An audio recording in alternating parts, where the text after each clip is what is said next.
Hello viewers, আশা করি সকলেই ভালো আছেন। কিভাবে ছাদের রড ফেলতে হয়, টু ওয়ে ছাদের রড কিভাবে আপনারা ফেলবেন, আসলে ক্র্যাঙ্ক ছাদের রড কিভাবে ফেলতে হয়, একেবারে শুরু থেকে শেষ পর্যন্ত দেখানো হয়েছে যে কিভাবে ছাদের রড ফেলতে হয়।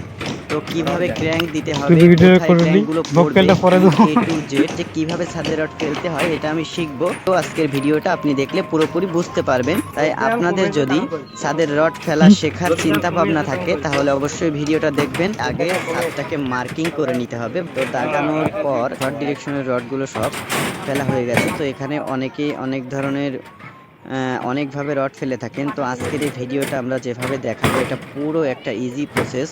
তো এই প্রসেসটা যদি আপনি দেখেন তাহলে একেবারে সহজেই আপনাকে একটা রডও ঠেলতে হবে না বা কোনো প্রকারের সমস্যা হবে না। একটা রডও না ঠেলে আপনি ইজি প্রসেসে আপনার ছাদের রডটাকে সুন্দরভাবে ফেলতে পারবেন। তো আপনারা দেখুন খুবই সুন্দরভাবে এখানে রডগুলো দেওয়া হয়ে গেছে প্রতিটা দাগে দাগে। তো তারপর প্রতিটা দাগে সুন্দরভাবে দিয়ে দেওয়ার পর ক্লিয়ার কাভারিং